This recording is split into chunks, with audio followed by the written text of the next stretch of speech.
भव्य आयोजन चल रहा था। संगम के तट पर आस्था का सैलाब उमड़ा हुआ था। लाखों की भीड़ गंगा में डुबकी लगा रही थी। अखाड़ों की चहल पहल और हर तरफ साधु संतों के तंबू लगे थे। लेकिन इस बार इस पवित्र आयोजन के बीच कुछ ऐसा होने वाला था जिसने सभी को हिलाकर रख दिया। सेक्टर 15 के बड़े शिविर में एक दिन सुबह एक नया साधु पहुंचा। उसकी लंबी दाढ़ी, माथे पर चंदन का बड़ा टीका और गेरुआ वस्त्र उसे बाकी साधुओं जैसा ही बना रहे थे।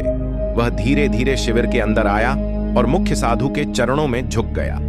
मुख्य साधु ने उसकी ओर देखा और बोले, महात्मा जी, आप कहां पधारे हैं? नए साधु ने हाथ जोड़ते हुए जवाब दिया, काशी से यहां संगम पर साधना करने की इच्छा थी, इसलिए आ गया। मुख्य साधु ने कहा, बहुत अच्छा, यह पवित्र भूमि है, आप यहां आराम से रह सकते हैं। साधु शिविर के कोने में बैठ गया। उसने अपने झोले से एक पोटली निकाली, उसमें से चंदन और राख अपनी हथेलियों पर लगाया और ध्यान में बैठ गया। बाकी साधु उसकी ओर ज्यादा ध्यान नहीं दे रहे थे, क्योंकि महाकुंभ में रोजाना ऐसे नए चेहरों का आना जाना आम था। दिन भर वह साधु अन्य संतों के साथ साधारण तरीके से समय बिताता। वह सुबह जल्दी गंगा स्नान करता, दिन भर प्रवचन सुनता और रात होते ही ध्यान में लीन हो जाता। लेकिन रात के समय उसका वहार बदल जाता। रमेश, जो उस शिविर में सेवा का काम करता था, उसने पहली बार गौर किया कि यह नया साधु हर रात चुपके से शिविर से बाहर चला जाता है। एक रात रमेश ने देखा कि वह साधु शिविर के पीछे गया और जमीन में कुछ दबा दिया। रमेश ने अगली सुबह अपने दोस्त रामू से बात की। रमेश ने अपने दोस्त से कहा, यार, मुझे लगता है यह नया बाबा कुछ गड़बड़ करने वाला है। फिर रामू ने कहा, क्यों, ऐसा क्या किया? रमेश ने बताया, कल रात मैंने देखा कि यह कुछ जमीन में दबा रहे थे। पता नहीं, लेकिन कुछ तो अजीब है। रामू ने हंसते हुए कहा, अरे, तुझे हर किसी पर शक होता है। हो सकता है वह कोई पूजा सामग्री हो। लेकिन रमेश का मन शांत नहीं था। उसने तय किया कि वह इस साधु पर नजर रखेगा। उसी दिन प्रयागराज पुलिस को एक गुमनाम कॉल आया। कॉलर ने बताया कि महाकुंभ में एक आतंकवादी साधु के भेष में छुपा हुआ है और वह बड़ी योजना बना रहा है। यह सुनकर पुलिस तुरंत सतर्क हो गई। इंस्पेक्टर मनु महाराज, जो महाकुंभ की सुरक्षा के प्रमुख थे, उसने अपनी टीम को अलर्ट कर दिया। इंस्पेक्टर मनु महाराज ने कहा, हमें हर शिविर की जांच करनी होगी।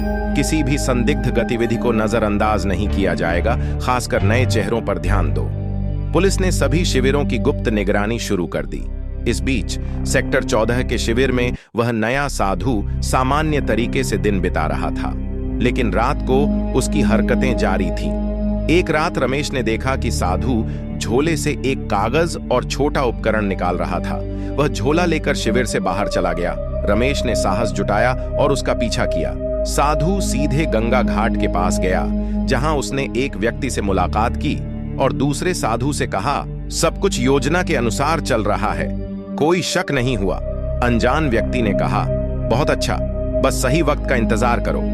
फिर रमेश ने इन दोनों की बातचीत दूर से सुनी और अपने फोन से इसे रिकॉर्ड करने की कोशिश की, लेकिन वह बहुत डर गया था। अगले दिन उसने मुख्य साधु को बताई। रमेश ने कहा, महाराज, वह साधु कुछ तो गड़बड़ करने वाला है। मैंने उसे कल रात किसी अजनबी से बात करते देखा। मुख्य साधु ने गंभीरता से कहा, हमें पुलिस को सूचित करना चाहिए। फिर रमेश ने हिचकते हुए कहा, अगर वह दोषी निकला तो? मुख्य साधु ने कहा, ऐसा करते हैं, आज रात उसकी हरकतों को फिर से देखते हैं। अगली रात रमेश ने और मुख्य साधु ने तय किया कि वे उस संदिग्ध साधु पर नजर रखेंगे। रमेश ने अपना फोन तैयार रखा और मुख्य साधु ने शिविर के कुछ अन्य सा को भी अलर्ट कर दिया। रात का समय था, सब सोने की तैयारी कर रहे थे। साधु फिर से अपनी झोली लेकर शिविर से निकला। साधु गंगा किनारे के सुनसान घाट पर पहुंचा, जहां वही व्यक्ति मौजूद था जिससे उससे पहले भी मिला था। अनजान व्यक्ति ने बोला, तुमने तो कहा था कि काम पूरा हो गया है। साधु ने उत्तर दिया, हाँ, उपकरण सही जगह पर सेट कर दिए हैं, बस एक आदेश का इंतजार है। मुख्य साधु और रमेश यह सुनकर चौंक गए। रमेश ने इस बातचीत को अर्ड कर लिया। मुख्य साधु ने धीरे से रमेश से कहा, तुरंत पुलिस को बुलाओ।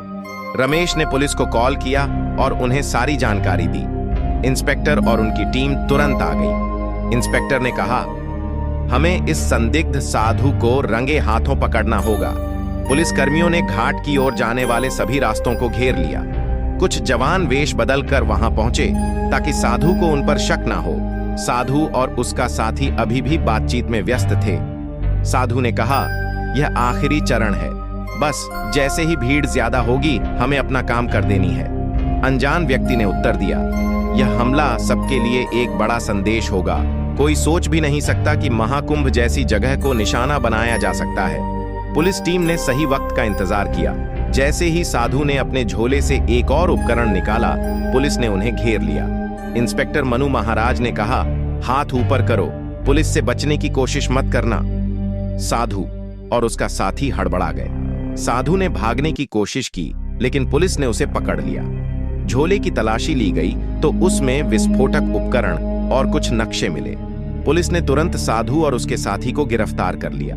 पूछताछ में पता चला कि वह एक अंतरराष्ट्रीय आतंकी संगठन का सदस्य था और वह भारत में कई सालों से छुपकर रह रहा था।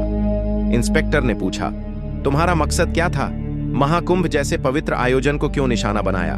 आतंकवादी ने उत्तर दिया, भीड़ का डर सबसे बड़ा हथियार है। हमारा मकसद था यहां ऐसा हमला करना जो दुनिया को दहला दे, लेकिन तुमने हमारे योजना पर पानी फेर दिया। पुलिस को उसके झोले और शिविर के आसपास लगाए गए उपकरणों से बड़े हमले की योजना के सबूत मिले। अगले दिन प्रयागराज पुलिस ने मीडिया को बताया कि महाकुंभ में एक बड़ा आतंकी हमला टल गया। इंस्पेक्टर ने कहा, हम रमेश और मुख्य साधु के शुक्रगुजार हैं, जिन्होंने सही समय पर जानकारी दी। यह सब उनकी सतर्क और साहस का नतीजा है। रमेश और मुख्य साधु को महाकुंभ आयोजन समिति ने सम्मानित किया। मुख्य साधु ने कहा, हमने तो बस अपनी जिम्मेदारी निभाई। महाकुंभ पवित्र आयोजन है, इसे कोई अपवित्र नहीं कर सकता। रमेश ने कहा, अगर मैंने उस साधु पर नजर न रखी होती तो शायद कुछ बड़ा हादसा हो जाता। इस घटना ने सभी को सतर्क कर दिया कि आस्था के ऐसे बड़े आयोजनों में सुरक्षा और जागरूकता कितनी महत्वपूर्ण है। इस घटना के बाद महाकुंभ के आयोजकों और सुरक्षा एजेंसियों ने सुरक्षा व्यवस्था को और मजबूत किया। सभी शिविरों में नियमित जांच और निगरानी बढ़ा दी गई ताकि भविष्य में ऐसी किसी भी घटना की पुनरावृत्ति ना हो। श्रद्धालुओं को भी सतर्क रहने और किसी भी संदिग्ध गतिविधि की सूचना तुरंत पुलिस को देने की सलाह दी गई। महाकुंभ जैसे विशाल आयोजनों में सुरक्षा की चुनौतियां हमेशा रहती हैं, लेकिन प्रशासन और जनता के सहयोग से इन चुनौतियों का सफलतापूर्वक सामना किया जा सकता है। महाकुंभ के दौरान साधु संत अपने तप, साधना और अलौकिक शक्तियों के कारण चर्चा में रहते हैं। एक प्रसिद्ध कहानी एक ऐसे नागा साधु की है जो किसी समय महाकुंभ में अपने चमत्कारों के कारण बहुत प्रसिद्ध हुआ। कहानी के अनुसार एक बार कुंभ में भीषण सूखा पड़ा। श्रद्धालु पानी की कमी से परेशान थे और संगम पर स्नान करना लगभग असंभव हो गया था। तब एक नागा साधु जो वर्षों से तपस्या कर रहा था, संगम के तट पर आया। उसने घोषणा की कि वह अपनी साधना और भगवान की कृपा से बारिश ला सकता। साधु ने गंगा किनारे ध्यान लगाना शुरू किया। वह घंटों तक बिना हिले डुले बैठा रहा। लोगों का कहना है कि अचानक आकाश में बादल गिरने लगे और तेज बारिश होने लगी। संगम का पानी बढ़ गया और श्रद्धालुओं ने इसे चमत्कार माना। यह घटना इतनी प्रसिद्ध हुई कि लोग उस साधु को गंगा तपस्वी कहने लगे। इसके बाद उस साधु ने अपना अधिकांश जीवन गंगा के किनारे ही बिताया और लोगों की भलाई के लिए अपने तप का उपयोग किया। महाकुंभ में कई साधुओं को अपनी यौगिक और तपस्वी शक्तियों का प्रदर्शन करते हुए देखा जा सकता है। कोई पानी पर चलने की कोशिश करता है तो कोई अग्नि में बैठकर ध्यान करता है। इन चमत्कारों को वैज्ञानिक दृष्टिकोण से समझना कठिन होता है, लेकिन इनका आध्यात्मिक महत्व बहुत गहरा है। महाकुंभ केवल चमत्कारों का मेला नहीं है, बल्कि यह मानवता, भक्ति और विश्वास का ऐसा संगम है जो दुनिया भर के लोगों को जोड़ता है। इन कहानियों का उद्देश्य चमत्कारों को सिद्ध करना नहीं, बल्कि यह दिखाना है कि श्रद्धा और विश्वास में कितनी ताकत होती है। हर 12 वर्षों में गंगा के तट पर आयोजित होने वाला महाकुंभ मेला न केवल भारत बल्कि पूरी दुनिया के लिए श्रद्धा और आस्था का प्रतीक है। इस आयोजन में साधु, संत, महात्मा और लाखों श्रद्धालु गंगा में डुबकी लगाने के लिए उमड़ हैं। कहते हैं कि इस पवित्र स्नान से जीवन के सारे पाप धुल जाते हैं। लेकिन इस बार का महाकुंभ कुछ अलग था। साधुओं और श्रद्धालुओं का विशाल जनसमूह गंगा के तट पर जमा हो चुका था। इसी भीड़ में एक विशेष चर्चा का विषय थे स्वामी अघोरा। स्वामी अघोरा के बारे में कहा जाता था कि वे वर्षों से हिमालय की गुफाओं में तपस्या कर रहे थे। वे कभी भीड़ भाड़ में दिखाई नहीं देते थे और साधारण लोगों की नजरों से डर रहते थे। लेकिन इस बार उन्होंने महाकुंभ में शामिल होने का निर्णय लिया। उनका कहना है कि यह महाकुंभ उनके जीवन की अंतिम यात्रा का हिस्सा होगा। उनके आगमन की खबर से गंगा तट पर उत्सुकता और जिज्ञासा का माहौल बन गया। उनके दर्शन मात्र से लोग अपनी बीमारियों और कष्टों से मुक्ति पा जाते हैं। लेकिन कुछ लोग इस दावे पर सवाल भी उठाते थे। महाकुंभ के मुख्य स्नान वाले दिन स्वामी अघोरा अपने शिष्यों के साथ गंगा तट पर पहुंचे। उनकी उपस्थिति ने वहां मौजूद सभी श्रद्धालुओं को मंत्र मुक्त कर दिया। उनके चेहरे की चमक, आंखों में तेज और चारों ओर फैली दिव्यता ने सभी को आश्चर्यचकित कर दिया। जैसे ही स्वामी जी ने गंगा में स्नान करने के लिए कदम बढ़ाया, अचानक से आसमान में अंधेरा छा गया। तेज हवाएं चलने लगीं और गंगा की लहरें भयंकर रूप से उफान मारने लगीं। भीड़ में खलबली मच गई। तभी एक अजनबी वृद्ध भिखारी उनके सामने आ खड़ा हुआ। वृद्ध भिखारी ने कांपती आवाज में कहा, स्वामी जी, आप इस गंगा में स्नान नहीं कर सकते। गंगा आपको रोक रही है। अगर आपने स्नान किया तो यह संसार एक महाविनाश की ओर बढ़ जाएगा। गंगा आपकी तपस्या से प्रसन्न है, लेकिन अभी वह आपके स्नान को स्वीकार नहीं कर सकती। यह सुनते ही वहां मौजूद सभी लोग सन्न रह गए। गंगा के जल से उठती लहरों ने वृद्ध की बात को और भी रहस्यमय बना दिया। स्वामी अघोरा अंध ने गंभीर मुद्रा में पूछा, हे वृद्ध, तुम कौन हो और यह कैसी चेतावनी है? गंगा में स्नान करने से भला संसार का विनाश कैसे हो सकता है? मैं साधारण इंसान नहीं हूं, मैं गंगा का दूत हूं। गंगा ने मुझे आपके लिए यह संदेश देने के लिए भेजा है। आपके पिछले जन्मों का एक ऐसा कर्म है जिसने गंगा को अशांत कर दिया है। जब तक वह कर्म सुधारा नहीं जाएगा, तब तक आपका स्नान गंगा को अशुद्ध कर सकता है। अगर आप बिना प्रायश्चित के गंगा में प्रवेश करेंगे तो इसका प्रभाव केवल आप पर नहीं बल्कि पूरी मानवता पर पड़ेगा। स्वामी जी और उनके शिष्य चकित थे। वहां खड़े लोगों के मन में भय और जिज्ञासा का माहौल बन गया। स्वामी अघोरा ने अपनी आंखें बंद की और ध्यान की गहराई में चले गए। अचानक से उनकी आंखों में एक गहरी चमक आई। उन्होंने वृद्ध से कहा, मुझे सत्य दिखाओ, मुझे मेरे कर्मों की झलक दो ताकि मैं समझ सकूं कि गंगा क्यों अशांत है। वृद्ध ने एक मंत्र फूंका और आसमान में अचानक एक अजीब प्रकाश प्रकट हुआ। उस प्रकाश में स्वामी अघोरा अंध को अपने पिछले जन्म के दृश्य दिखाई देने लगे। वे एक शक्तिशाली योद्धा थे। उनके पास असीम ताकत थी, लेकिन वह ताकत उनके अहंकार का कारण बन गई थी। युद्ध के दौरान उन्होंने निर्दोष लोगों का वध किया था। उनकी निर्दयता ने एक पूरे गांव को नष्ट कर दिया था। उनके कर्मों का बोझ इतना भारी था कि उनकी आत्मा को शांति नहीं मिली। उन्हें इस जन्म में तपस्वी बनना पड़ा ताकि वे अपने पापों का प्रायश्चित कर सके। लेकिन उनकी तपस्या अधूरी थी और गंगा ने उन्हें यह समझाने के लिए यह विचित्र संकेत दिया था।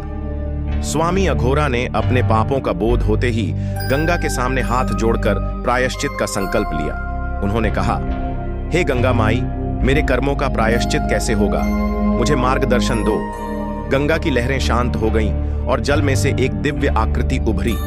वह आकृति गंगा माई की थी। उन्होंने कहा, अघोरा नंद, तुम्हें अपने कर्मों का प्रायश्चित करने के लिए 108 दिन तक इस गंगा तट पर ध्यान और साधना करनी होगी। जब तुम्हारी आत्मा पूर्णतः शुद्ध हो जाएगी, तब मैं तुम्हारे स्नान को स्वीकार करूंगी। स्वामी घोरानंद ने गंगा माई की आज्ञा का पालन किया। उन्होंने अपने शिष्यों को आदेश दिया कि उन्हें किसी भी प्रकार की सहायता न दी जाए। वे गंगा के तट पर कठोर साधना में लीन हो गए। 108 दिन तक उन्होंने न जल पिया न अन्न ग्रहण किया। उनकी साधना इतनी गहन थी कि उनके चारों ओर एक दिव्य प्रकाश बन गया। 108 दिन स्वामी अघोरा अंध गंगा में स्नान करने के लिए आगे बढ़े। जैसे ही उन्होंने जल में प्रवेश की, गंगा की लहरें स्वर्णिम हो गईं।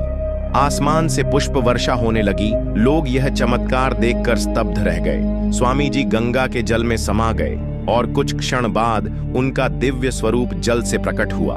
उनका शरीर प्रकाशमान हो गया था।